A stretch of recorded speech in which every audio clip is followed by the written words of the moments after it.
The glass slipped from my hand and shattered across the floor. My father's words still lingered in the air, cutting through the kitchen's stillness. She won't fight back. She never does. Those words hurt far worse than any shard that pierced the ground.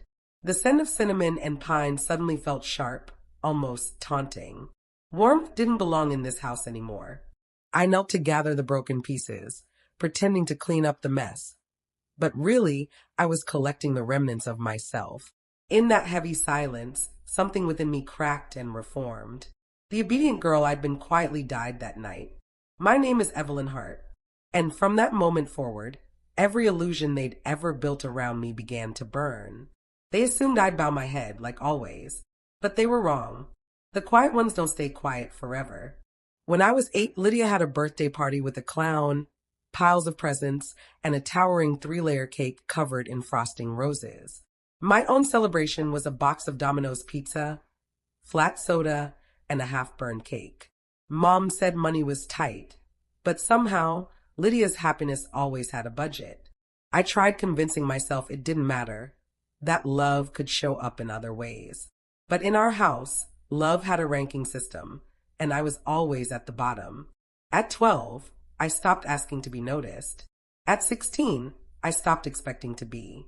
By 18, I'd learned that being invisible was the safest way to survive.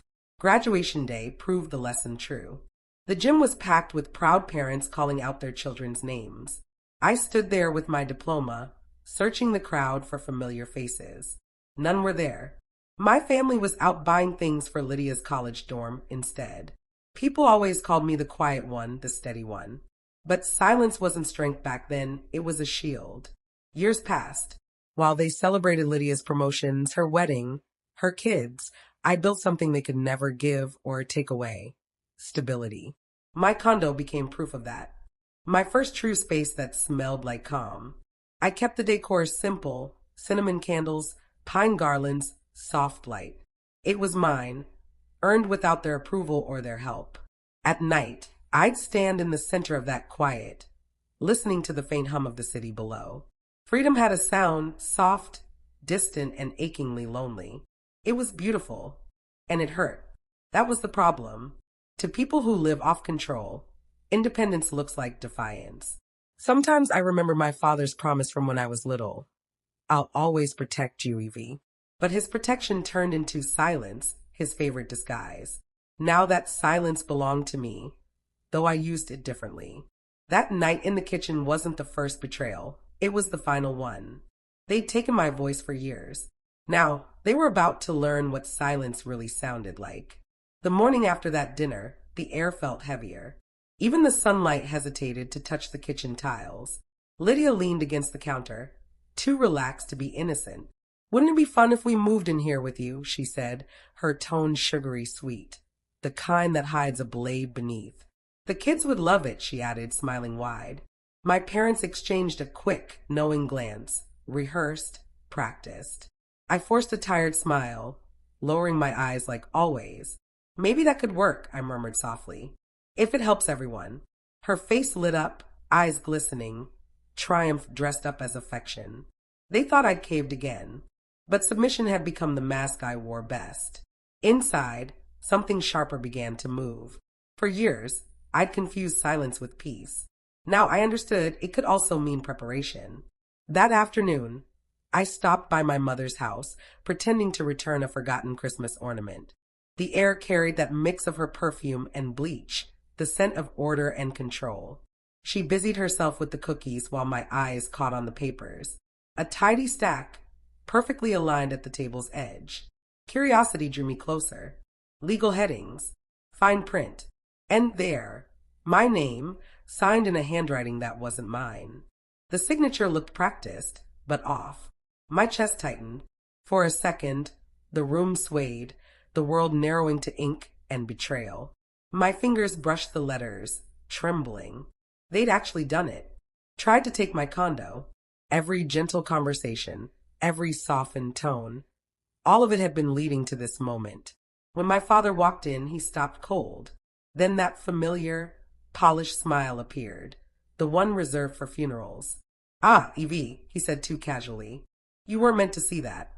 He slipped the papers into a drawer, as if guilt could be neatly tucked away.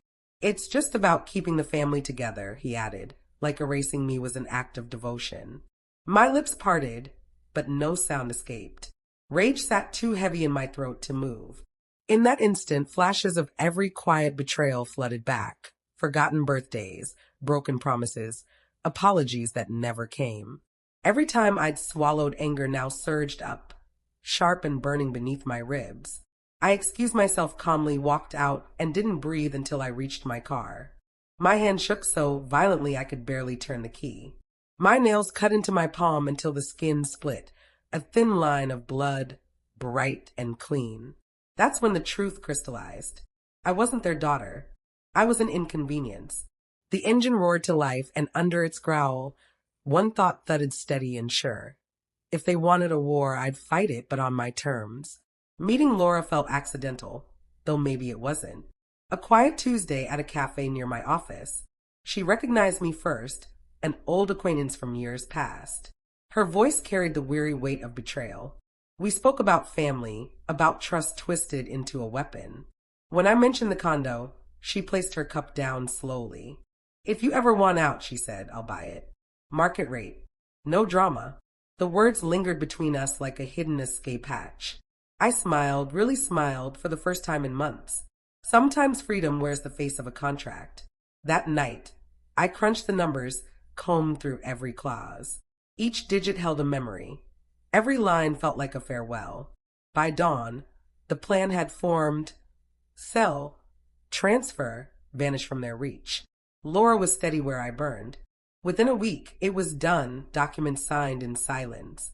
I remember my hand shaking as I signed my name. It wasn't just ink, it was release written in black.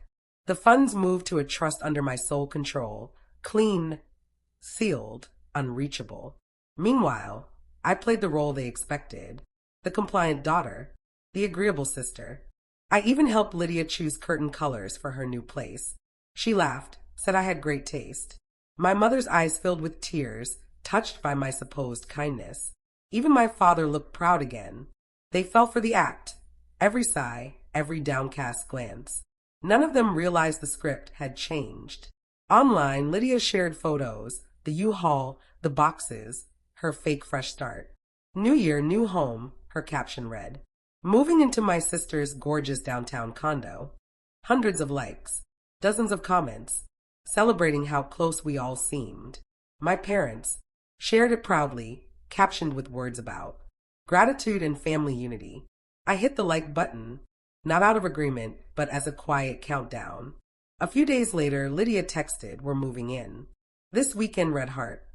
I stared at the message, feeling that old chill creep up my spine. They were cheering for their own downfall, and I didn't have to do a thing. All I needed was patience, and time always reveals the truth. Every compliment they gathered only lifted the stage higher, and the higher the stage, the harder the fall. At night, I'd sit by the window, wine glass in hand, city lights, the reflection looking back. Because this time, silence wasn't defeat. It was strategy, and they were already walking into a home that no longer belonged to me. The first Saturday of the new year arrived, gray and biting, the kind of cold that makes every breath visible and consequences feel real. Right on schedule, a U-Haul rumbled up to my building. Lydia jumped out first, scarf fluttering, her smile perfectly rehearsed. Her husband barked instructions, gesturing like a commander. Behind them, my parents trailed proudly, overseeing the scene. Neighbors leaned on their railings, pretending not to stare, phones glowing in their hands. People can always sense when a story's about to break. Lydia's kids ran along the sidewalk, boxes stacked taller than their heads. My father gripped the keys like a trophy. He marched to the door and jammed one into the lock. Nothing. He tried again, his knuckles whitening. Did you change it already? Lydia asked, a nervous laugh escaping. He didn't answer. He tried another key. Still nothing. My mother's smile began to tremble. Whispers rippled through the small crowd. Someone lifted their phone to record. Then came the voice, calm, steady. unmistakable. Maybe that's because it isn't yours anymore. Heads turned. Laura stood at the curb in a deep red coat, coffee in one hand, folder in the other. The wind caught her hair like punctuation. She stepped forward, heels striking the pavement. "This condo belongs to me now," she said evenly.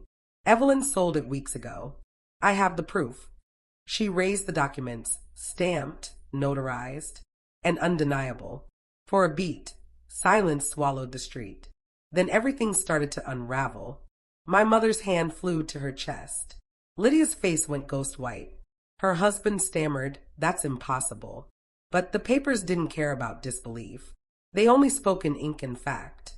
Phones lifted higher. Gasps shifted into whispers, then into laughter. The perfect family image splintered under daylight. My father tried to speak. "It's a misunderstanding," he said, his voice cracking. Laura turned the key. The lock gave a soft click, a sound louder than any shout. From my car parked at the corner, I watched it unfold through the mirror. The scene felt like theater, each gesture choreographed by their own pride. Lydia dropped a box, the thud echoing like an ending. My parents stood frozen, silent in the wreckage they built themselves. The glass door distorted my reflection. Every ounce of humiliation had been captured, posted, and made eternal. I didn't smile. I didn't cry. I simply watched as Laura walked out and felt 3 decades of weight dissolve from my chest. When I drove away, the city lights stretched into pale silver trails. For once, I wasn't escaping. I was finally letting go. And somewhere between betrayal and peace, I understood revenge doesn't always scream. Sometimes it exhales quietly and lets you breathe again. In the rearview mirror, I caught my reflection, steady, calm, free. For the first time, I truly recognized her. And she was enough. In the weeks that followed, life grew still again. No more midnight apologies. No excuses disguised as care, just silence. Pure, earned silence. The gossip died down. Their names vanished from threads and whispers. And I learned something almost sacred. Peace isn't noisy. It doesn't crave attention. It simply needs room to exist. Each morning, I open my windows to the sea breeze. Waves replace their judgment. Coffee warmed my hands as sunlight stretched across the floor. For once, I wasn't waiting for permission to feel safe. Sometimes, I remember the shattered wine glass, the moment it all began. I used to believe that breaking was the end. Now I know it was my beginning. I've stopped replaying the betrayal, stopped searching for their reasons. Because the reasons don't define who I've become. I am no longer the overlooked daughter. I am the woman who refused to disappear. The one who forged armor out of silence and freedom out of truth. Lydia can hold on to her lies. My parents can keep their pride.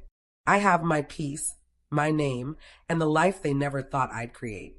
If you've ever been made to feel unseen, remember this. Absence carries its own kind of power. You don't need to shout to be heard. Just walk away and don't look back. Because sometimes the strongest revenge is living a life untouched by those who tried to break you. Have you ever gone through something like this? Share your story in the comments. I'll be reading. And if this story spoke to your heart tonight, please give it a like and share it with someone who needs to hear it. Don't forget to subscribe for more real stories of family betrayal. Reminders that we are always stronger than we were told to be.